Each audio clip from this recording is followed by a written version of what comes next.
Hello viewers, this is Paladin of Odin, and this is some more Magic the Gathering Online. This is another episode of the Standard Commentary series. So, there was a second turn, Seeker the Way. Third turn, Retreat to Hagra. Third turn, Monastery Mentor. And this is Pilgrimage. It's interesting that he's running so many colors in a Retreat to Hagra deck.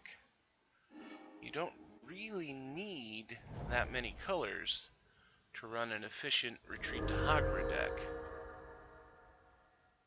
But then again, you're going to be searching for a lot of lands, so theoretically, that could easily give you access to the mana you need to cast pretty much anything.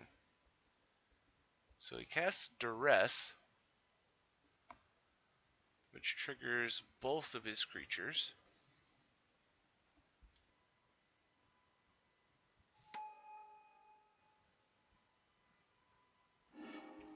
Gets rid of Nissa's Renewal, leaving him with Forest, Cinderglade, Forest, and Nissa's Pilgrimage.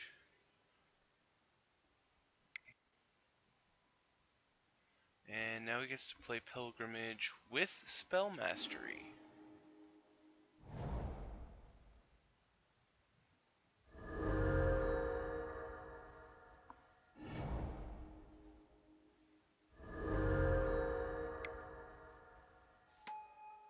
And Leaf Gilder.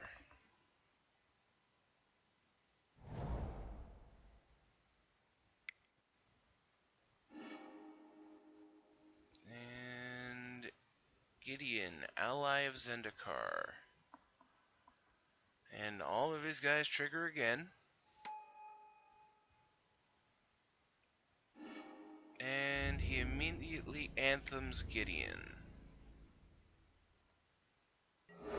Chump blocks the Monastery Mentor. And concedes. As we can guess, he had a lot of land in his hand and nothing else. Or at least nothing helpful. That Nissa's Pilgrimage off the Duress was perfectly timed. That might have been exactly the card that the Hagra deck needed to stay in this game. So, on to game 2. So, second turn Leaf Gilder.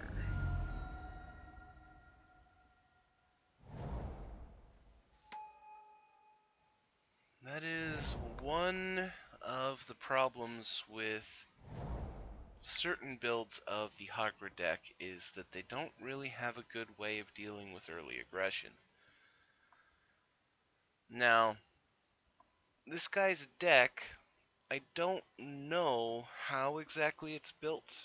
It might just be, an Esper tokens deck, or Esper Midrange, or something like that, and he just got lucky and had some early aggression that the Hagra deck just couldn't handle, and that, that kind of a start isn't going to happen very often. But at the same time, his deck could be set up to do just that every single time.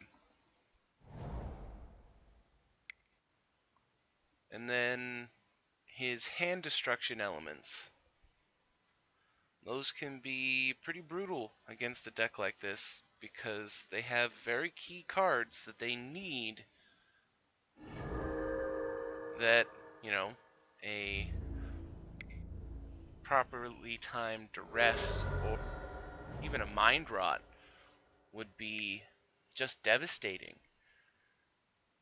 But he gets off Anissa's Renewal. He activates Jace, discards Jace,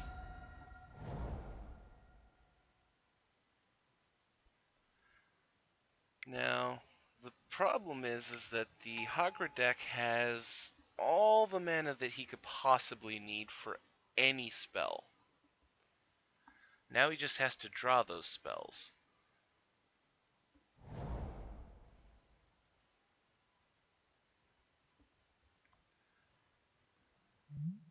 But he keeps Gideon around this time, making the Knight token.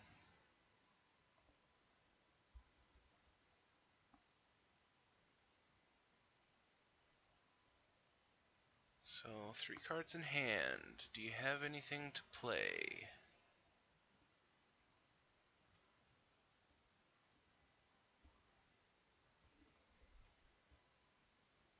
And Bring to Light.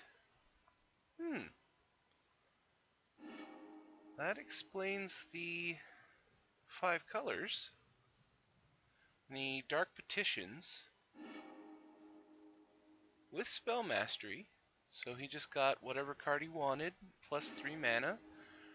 Goes into Great Aurora.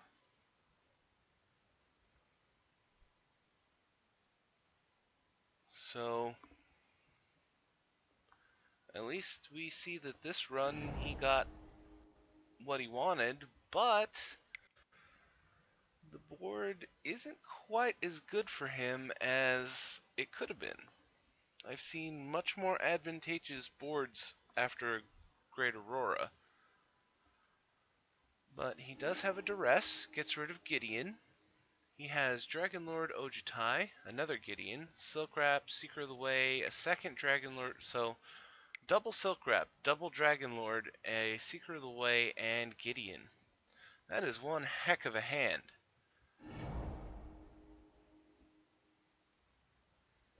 And it was just given to him by the Great Aurora.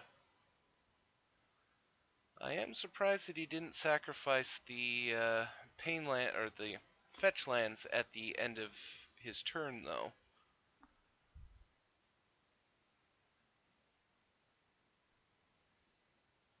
So he's up to 7 cards. He only has 3 mana available currently.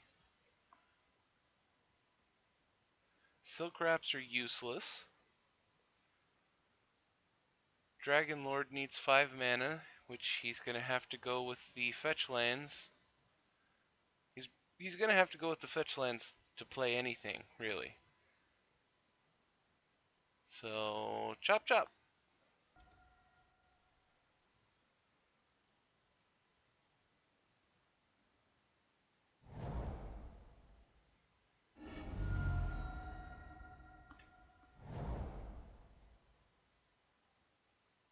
So, what's he going to play? Gideon or Dragonlord?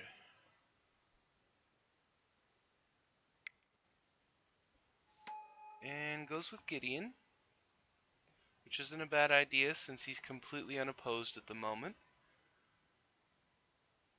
So 6 cards in hand for the Hagra deck, which honestly I don't even think it's a Hagra deck. It's a Bring to Light deck. He just happens to have Retreat to Hagra in it.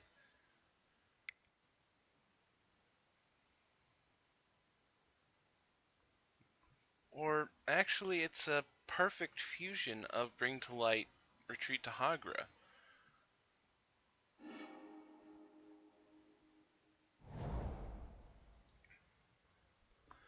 Now, whether that's a good thing or a bad thing, I don't know yet, because this is the first time I've ever seen anything like this.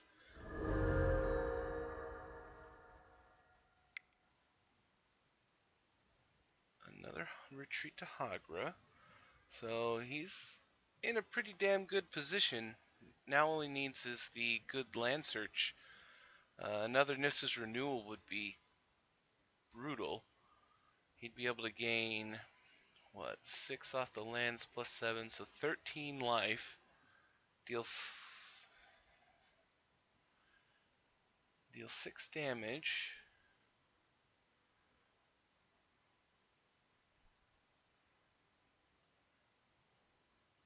And I need to have 4 mana left open, so I don't think you could kill him immediately, but it would be a pretty brutal turn to be able to, like, Nissa's Renewal into Explosive Vegetation. And Villainous Wealth. I didn't see that coming. Forest, Crux of Fate, Leaf Gilder, throws down Dragon Lord Ojitai, mans up Gideon.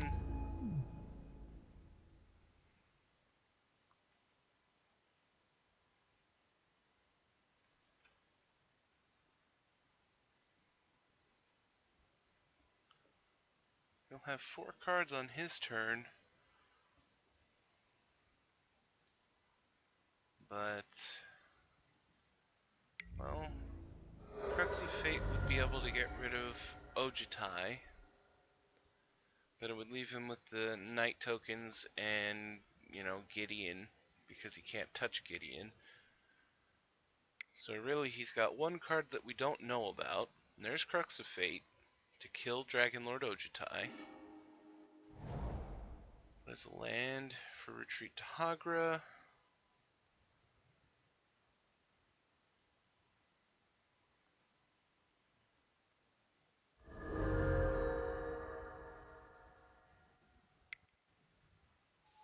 And Leaf Gilder, and now he's down to the 1 card that we don't know about, which I have a suspicion is a land. Silk Wrap on the Leaf Gilder. Throws down Seeker of the Way. Goes in for 7. Okay. Duress.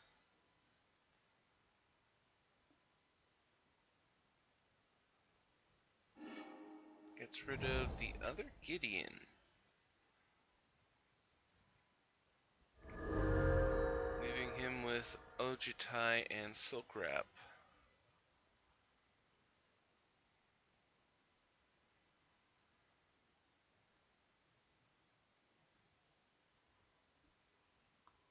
He's down to 8.